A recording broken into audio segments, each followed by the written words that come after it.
Salve, povo e pova! Muito bem, galera, a gente vai ter mais uma aula agora. A gente vai falar sobre os Company Towns na Amazônia e algumas características básicas delas. E vamos falar sobre uma delas que a gente até começou a falar na semana passada. E, bem, venham comigo para mais essa maravilhosa aulita de setores amazônicos, tá? Depois da vinheta, obviamente. Fui!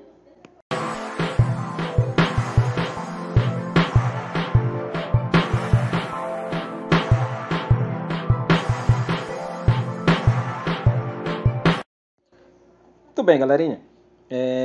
Quando a gente fala de Company Town, numa tradução livre, seria a cidade da companhia, né? Ou cidade da empresa.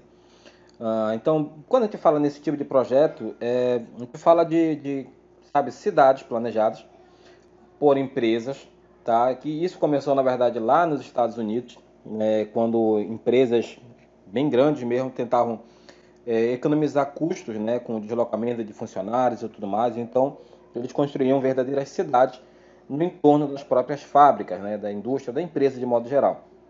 Esse conceito chegou aqui à Amazônia também, sobretudo ali no final dos anos 60, 70, mas ali, anos 70 para 80, na verdade, né, para pegar um período mais exato. E eles foram instalados aqui, foram criadas essas companhias com algumas características bem distintas, tá? Então, falando dessas company towns e das suas características, bom, a primeira delas são cidades planejadas e modernas. Quando eu digo cidades planejadas e modernas, a gente tem que entender o seguinte: essas cidades foram criadas nos anos 70, algumas nos anos 80. Então, para aquela época, elas eram bem modernas mesmo, sobretudo se comparado com as outras cidades da região. Então, eram cidades que não cresciam de forma desordenada e espontânea. Eram cidades que primeiro eram desenhadas, pensadas, planejadas para só depois serem criadas.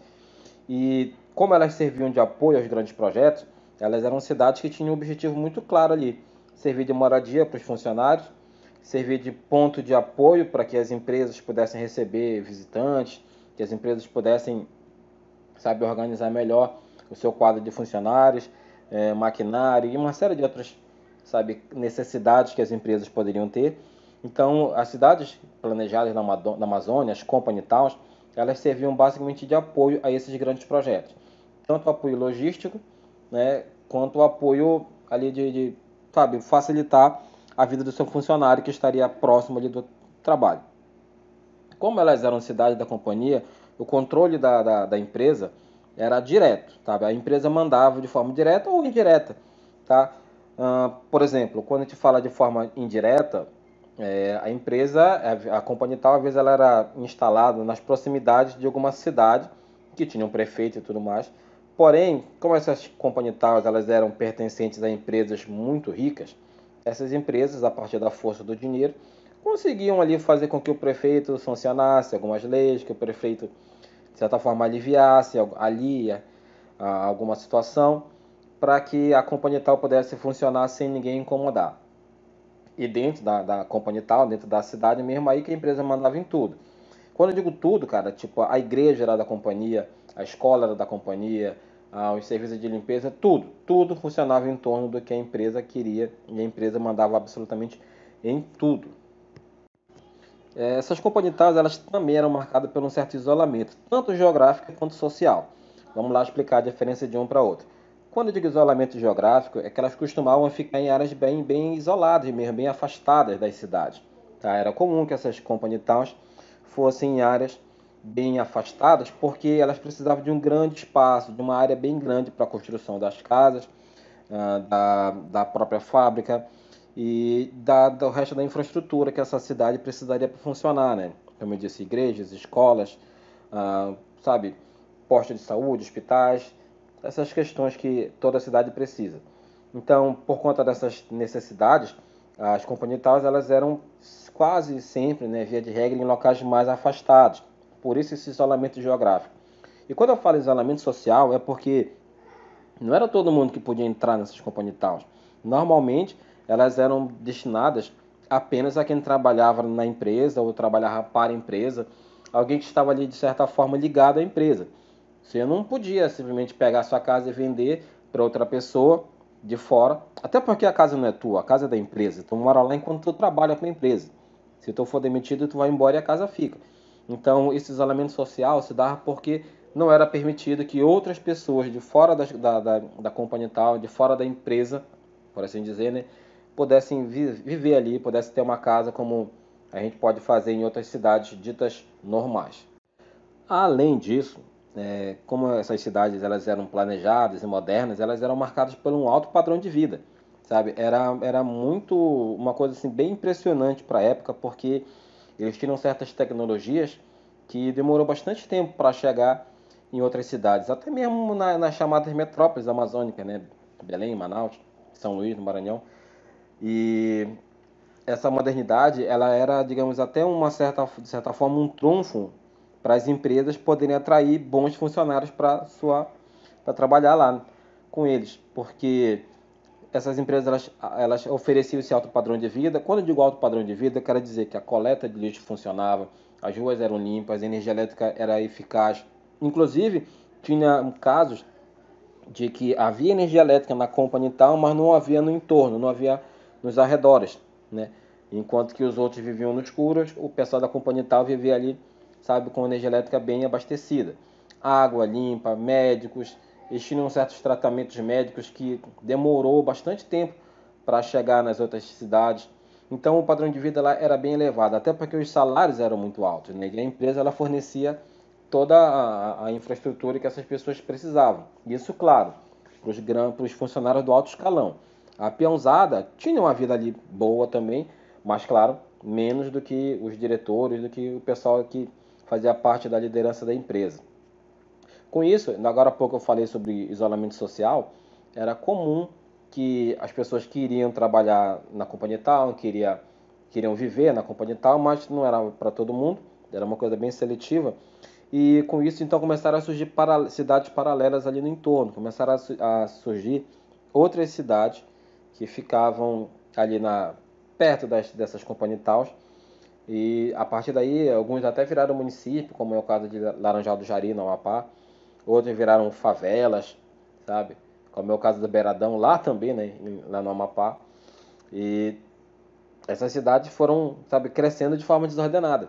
Cidade não, esses núcleo urbano, né? Um princípio do que viria a ser cidade. Muitas delas não vingaram, até porque algumas companhia towns foram abandonadas e as cidades paralelas que cresceram junto das companhia towns, algumas delas também foram abandonadas. Outro ponto bem comum aqui em relação a essas companhia towns aqui na Amazônia é a participação estrangeira. Essas companhia towns, via de regra, elas são feitas, praticamente todas elas, né, por empresas estrangeiras que vieram para cá na época da instalação de grandes projetos, né, de produção agropecuária, exploração mineral, madeireira, enfim, elas vieram para cá e como elas trouxeram uma enorme infraestrutura, na verdade elas trouxeram muito mais pessoas, né, e maquinários, elas acabaram sendo responsáveis por a instalação, digamos assim, dessas companhias na Amazônia. Então, o governo federal, desde muito tempo, ele sempre pensou em ocupar a Amazônia, em fazer da Amazônia, sabe, um novo polo de desenvolvimento, mas nunca pensou na questão das cidades, como é que seria o planejamento urbano.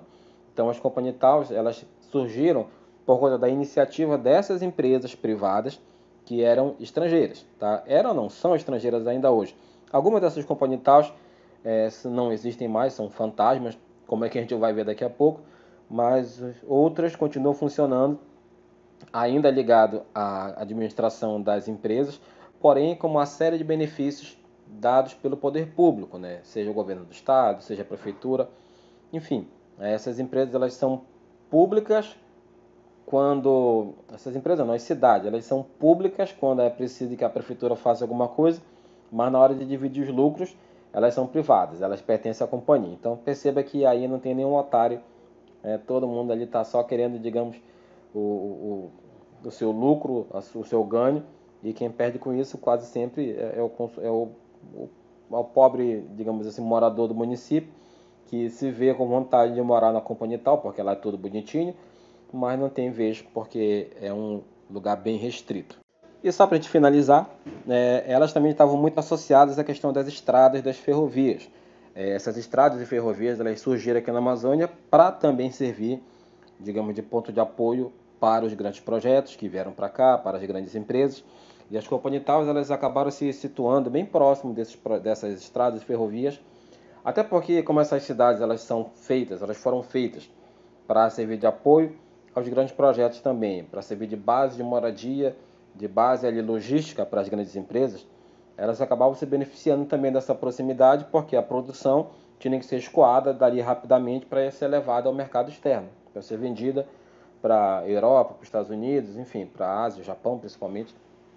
Então, a proximidade com esses novos meios de transporte que surgem na região, né, a partir dos anos 60, sobretudo a partir dos anos 70, também é uma característica marcante dessas companhitaus, que apesar de usarem o rio, o porto, né, cada vez mais elas se viram para as estradas, deixando o rio numa condição menos, digamos, favorecida, né, fazendo um pouquinho um contraste com o que foi a região há algumas décadas atrás, quando o rio era não a principal, a única alternativa de transporte. Agora a ferrovia e a estrada já chega para tomar o seu lugar e deixar o rio no segundo plano.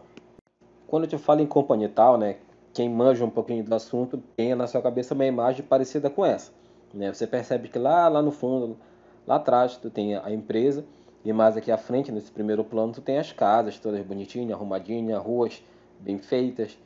Você percebe que existe uma certa diferenciação, né, entre os tipos de casa. Normalmente você tem ali casas de um nível mais elevado para os diretores e casas de níveis mais baixos e mais modestos para os trabalhadores que não são tão assim, não ocupam cargos tão altos na empresa.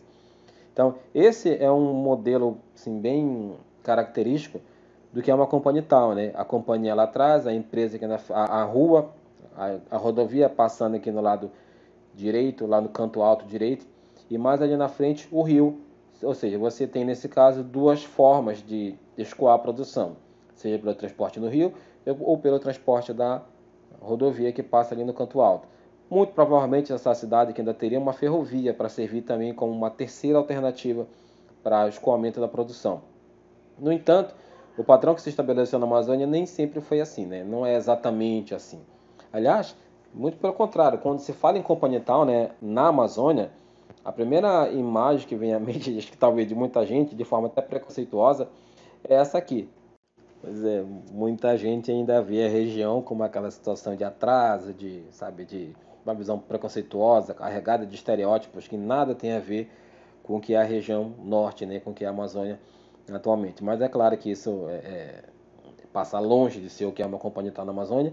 As companhias amazônicas elas têm importância histórica, social, econômica, enfim, em vários aspectos, até ambiental, né, já que alguns crimes foram cometidos ao longo desse processo. No entanto, a gente vai ver uma por uma delas com mais calma, tá? A primeira que a gente vai ver é até aquela que nós falávamos já na aula de sexta-feira passada, a Fordland, que foi instalada aqui no Pará, e a gente vai ver um pouquinho mais sobre ela a partir de agora. Pois é, povo, Fordland, a pioneira. Essas companhias que eu falei para vocês, a maioria delas foi instalada ali a partir dos anos 70, né, 80. No entanto, tudo começou com Fordlândia, né? Então, quando a gente fala de Fordlândia, a gente fala de um projeto bem grandioso, sabe, faraônico até, por que não dizer, que foi pensado, criado, enfim, foi, digamos, uma realização do Henry Ford, que era um empresário americano, dono, fundador das empresas Ford, né, empresa automotiva, que pensou ali digamos, numa estratégia para ter a sua própria produção de borracha, né? Vocês sabem que Ford é uma produtora de carros, uma montadora de veículos, e toda montadora de veículos precisa, entre outras coisas, de borracha para a fabricação dos seus pneus. Então, a partir do momento que a gente sabe daquele caso, né, que aquele safado do Henry Wickham conseguiu contrabandear as sementes de seringueira daqui e levar para as colônias inglesas na Malásia, né, na Ásia, a produção de borracha aqui caiu muito. Então, o Ford que comprava borracha do Brasil passou a comprar a borracha dos europeus, né, dos ingleses lá na Malásia. O problema é que, como a produção era controlada pelos europeus, eles botavam o preço que eles bem entendiam, e normalmente eram preços altos. Assim sendo, Ford pensou, bem, Por que eu vou comprar dele se eu posso eu mesmo fabricar a minha borracha? Se eu posso eu mesmo fornecer para mim, para minha empresa, a borracha que eu preciso para os meus pneus e para outras partes também importantes na montagem do carro. É daí que surge o conceito, a ideia de Fordlândia, né? O Ford ele era conhecido por ser um cara visionário, um cara que tinha ideias que flertavam ali entre o brilhantismo e até, de certa forma, a loucura. Então, Fordlândia surge digamos, desse insight que ele teve de pensar, eu não vou comprar borracha de ninguém, eu mesmo vou fazer minha borracha e vou fazer isso no Brasil, na Amazônia. Tá? E a partir daí surge Fordlândia. Como eu já falei para você, né, a visão do Ford, na verdade, ela se baseava no controle total de todas as etapas da produção. Porque já na década de 20, né, a Ford, a empresa Ford, né, a Ford Motor Company, ela já controlava basicamente quase todas as matérias-primas, né, que utilizava para fabricar o carro, né, o vidro, madeira, ferro, enfim. Mas a borracha ainda era controlada pelos europeus. Resultado, vamos fazer a nossa borracha. Tá? Beleza. Então, como o Ford ele era bem mais que um homem de negócio, ele era também famoso por essas ideias malucas, ele, tanto é que foi ele que começou o conceito que a gente conhece hoje como Fordismo, que combina a técnica de produção em massa com altos salários para os trabalhadores das fábricas. Na cabeça do Ford, né, as empresas deveriam, para o seu próprio benefício, garantir que seus empregados fossem capazes de consumir os produtos que produziam. Os salários mais altos poderiam até reduzir os lucros temporariamente, mas no longo prazo as empresas iriam ganhar economia e se tornar mais sustentável. Beleza. Então ele apostava tudo nesses valores que iriam sustentar a companhia. E quando ele fundou Fordlândia, essa Company Town, por assim dizer, né, também foi fundada dentro desses princípios, né, de grande qualidade de vida para os funcionários e uma série de outras questões que iriam fazer com que as pessoas produzissem mais e melhor. Bom, então assim começa a Fordlândia. O plano da instalação era bem detalhado, né, e remetia um pouco à infância de Ford, que vivia numa granja lá no meio oeste americano. Com base nisso, o Ford então deu início à produção do que viria a ser Fordlândia. As casas elas eram basicamente de madeiras pré-fabricadas lá em Michigan, nos Estados Unidos, e eram trazidas para cá, né? E foram aqui organizadas. A partir daí se formou um bairro, né? A chamada Vila Americana, que era para os americanos, né? Contava com água corrente e tudo mais, uma coisa bem luxuosa para a época. Também ele se preocupou na questão de entretenimento, então havia piscina comunitária, havia escolas também, hospitais, lojas, restaurantes, salão, até um salão de entretenimento, de festa, né? Que eles faziam bailes e passavam ali alguns filmes de Hollywood. Obviamente que havia geradores, a serraria, a torre d'água, enfim, era praticamente uma cidade toda ali pronta e organizada para, digamos, servir Fordland, servir a empresa Ford. Só que o Ford não queria apenas isso. Ele não queria apenas madeira concreta, ele não queria apenas uma cidade em si. Ele queria que ali fossem aplicados alguns, digamos, dos valores americanos, valores que ele considerava importantes, tá? E isso compreendia certos hábitos que incluíam, por exemplo, uma dieta rigorosa, proibição de bebida alcoólica, uma jornada de trabalho de 9 da manhã até 5 da tarde, né? Que era um ritmo totalmente diferenciado, até por conta do calor amazônico, né? O caboclo amazônico ele tem um ritmo de trabalho que normalmente começa bem mais cedo, né? De madrugada ainda, e quando dá certas horas do dia ele para, até porque o calor está muito forte. E isso gerou uns certos problemas que a gente vai ver daqui a pouco. Ele também incentivava a jardinagem, o golfe, né? Tipo, pô, golfe, o que é o golfe para o caboclo amazônico? Não é nada, né?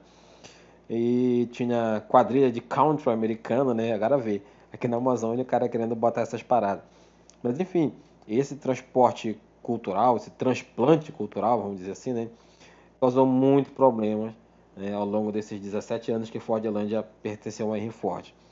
E, cara, foi muito complicado. E essa é até uma das razões que levaram ao fechamento da empresa, como a gente vai ver daqui a pouco. Houveram frequentes revoltas dos trabalhadores, porque ninguém queria isso, cara. Ninguém queria aceitar isso numa boa. Já pensou dizer pro cara, olha, acabou o açaí, não tem mais farinha pra ti. O cara vai, sabe, virou cavalo do cão mesmo. E a partir daí, em dezembro de 1930, teve uma revolta tão grande com o pessoal, né, que os diretores tiveram que fugir de barco e apelar pro proprietário da linha aérea que fazia o transporte, né, que era a Panam, para que eles levassem seus aviões militares para a área, né? Para que os militares viessem para dar um sossego na galera. Até porque assim isso se deu porque esses americanos, que eram os administradores, eles não conheciam a cultura local, eles não conheciam nada, na verdade. Então eles chegaram aqui querendo aplicar o que dava certo nos Estados Unidos aqui.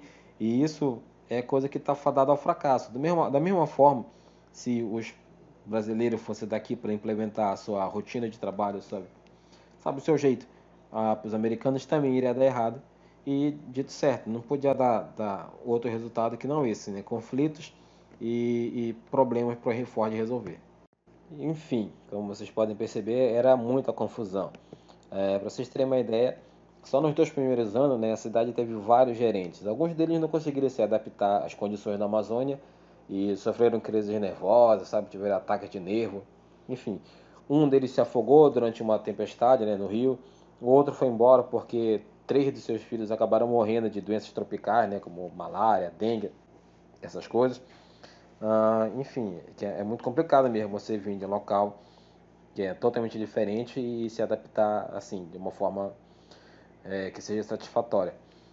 A selva também acabou vitimando brasileiros, né, porque muitos vieram de outros locais do Brasil para virem para cá. E como vinham de regiões com climas diferentes e acabaram sofrendo também e muitos deles acabaram morrendo. As plantações acabaram tendo o mesmo destino daqueles que haviam tentado chegar ali, né, para começar, sabe, uma vida nova. Como as plantações elas foram feitas ali no regime doméstico, assim, de domesticação da seringueira, ou seja, a seringueira na Amazônia ela nasce naturalmente de forma espaçada. E isso até de certa forma ajuda a proteger a planta, né, já que elas estão longe uma das outras, as doenças, as pragas, elas não se espalham. O Ford não sabia disso, aliás, esse foi talvez o grande problema, né, a falta de conhecimento dos diretores de Fordlândia em relação a tudo aqui no Brasil. Eles começaram a plantar essas sementes ali uma perto da outra e quando elas nasceram, por estarem tão próximas, quando veio uma praga, praticamente matou tudo que tinha lá das seringueiras. E sem as seringueiras, não adianta ter cidade, não adianta ter fábrica, não adianta ter nada. Concomitante a isso, ao mesmo tempo, e tinham outras questões acontecendo nos Estados Unidos e no mundo, né? O surgimento da borracha sintética na Inglaterra, nos Estados Unidos, o final da Segunda Guerra Mundial, a morte de Henry Ford. Então, esses acontecimentos somados, eles foram fazendo com que a borracha natural fosse cada vez mais perdendo espaço. E Fordlândia, claro, também fosse cada vez mais ficando abandonada. Então, a cidade ela foi pouco a pouco sendo deixada de lado, os recursos começaram a escassear por aqui, até que a cidade foi praticamente abandonada. Os americanos abandonaram o projeto e o governo federal ficou com essa área aqui para tentar administrar, só que a área também foi abandonada pelo governo federal e hoje em dia Fordlândia é uma cidade praticamente fantasma, uma cidade que tem ali as suas casas, tem alguns moradores que ainda vivem por lá, mas bem longe do esplendor que já teve há algumas décadas. Então, naquele vídeo que eu passei para vocês na sexta-feira, vocês veem como aquele homem, aquele senhor, ele fala sobre as lembranças que ele tinha de Fordlândia, sobre como ele, sabe, viveu a sua infância lá, sobre os costumes, sobre uma série de questões que dá uma certa nostalgia para ele e ao mesmo tempo que dá uma tristeza porque ele chegou a ver aquilo ali no auge do seu esplendor e hoje em dia a Fordlândia não passa de um local abandonado com, sabe, centenas de documentos e móveis, enfim, tudo é praticamente abandonado, de modo que se houvesse ali uma boa vontade do governo federal, né, não deste o governo só, especificamente, dos que vieram atrás também, esse projeto poderia ser tocado em frente e ser reativado, porque Fordlândia na época tinha uma estrutura muito, muito bem feita, muito bem armada, muito melhor do que várias cidades ali ao seu entorno. No entanto, como quando a iniciativa privada resolveu ir embora, o governo federal também cruzou os braços e, para variar, quem ficou no meio de tudo isso abandonado foi a população, que agora não tem mais emprego, não tem mais perspectiva e passaram a ter que se virar de outra forma para conseguir o seu sustento. Tá? De modo geral, Fordlândia é isso. Tá? Essa semana ainda, na sexta-feira, a gente vai continuar esse assunto falando sobre outras Company Towns, né? Fordland é só a primeira, nós ainda temos algumas para falar. Falei dela porque foi a primeira, a pioneira, mas as outras que nós vamos ver ainda, essas sim vão estar ligadas muito mais à questão dos grandes projetos que foram instalados aqui na Amazônia a partir dos anos 70. Então, aguardo vocês até sexta-feira e ficam com Deus. Um beijão, um abraço e até a próxima. Now the world